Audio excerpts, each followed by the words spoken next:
tiba-tiba udah lama banget.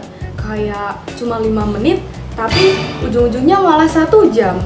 Aku yakin hampir semua dari kita pernah mengalami hal itu. Emang sih, media sosial sekarang udah jadi bagian dari hidup kita. Dari bangun tidur sampai mau tidur lagi, pasti gak jauh-jauh dari HP. Kita pakai buat hiburan, cari info, ngobrol sama teman, bahkan kadang buat pelarian juga. Tetapi, di balik itu semua, ada hal penting yang kadang kita lupa, yaitu bagaimana caranya kita memakai media sosial dengan bijak. Yang pertama, soal informasi. Di media sosial itu, gak semua yang kita lihat itu benar. Banyak banget berita yang belum jelas sumbernya, bahkan hoax. Kadang, judulnya aja udah bikin kita langsung percaya dan pengen nge-share. Padahal, kalau kita nggak cek dulu, kita bisa ikut nyebarin informasi yang salah. Makanya, mulai dari sekarang coba biasain untuk lebih teliti. Kalau dapat info, jangan langsung percaya. Cek dulu kebenarannya, lihat dari mana sumbernya, dan pastiin itu valid. Terus yang kedua, soal komentar. Kadang karena kita nggak ketemu langsung, kita jadi ngerasa bebas buat ngomong apa aja. Padahal kata-kata itu tetap punya dampak. Komentar yang kita tulis bisa banget nyakitin orang lain, bahkan tanpa kita sadar. Jadi sebelum mengetik sesuatu, coba berpikir dahulu, perlu nggak sih ngomong kayak gitu? Bakal nyakitin orang nggak sih?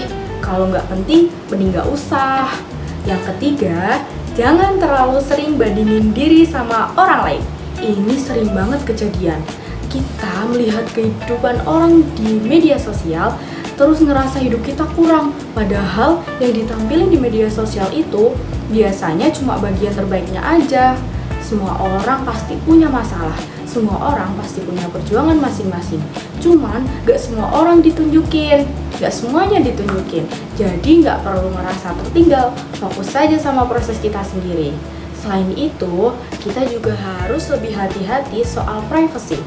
Jangan semua hal dibagikan ke media sosial. Data pribadi, lokasi, atau hal-hal yang terlalu personal itu sebaiknya dijaga. Karena kita nggak pernah tahu siapa aja yang bisa melihat. Dan yang terakhir, jangan lupa buat batasi penggunaan media sosial. Terlalu lama di sana bisa bikin kita capek sendiri, bahkan kadang ngaruh ke mood. Coba sekali lepas dari HP, lakukan hal lain yang bikin kita lebih tenang, kayak ngobrol langsung, jalan santai, atau melakukan hobi lainnya.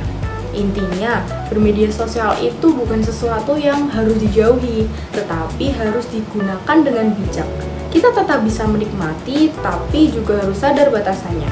Yuk, mulai dari diri sendiri, jadi pengguna media sosial yang lebih cerdas, lebih positif, dan lebih bertanggung jawab. Karena apa yang kita lihat, kita share, dan kita tulis, itu semua mencerminkan diri kita. Terima kasih.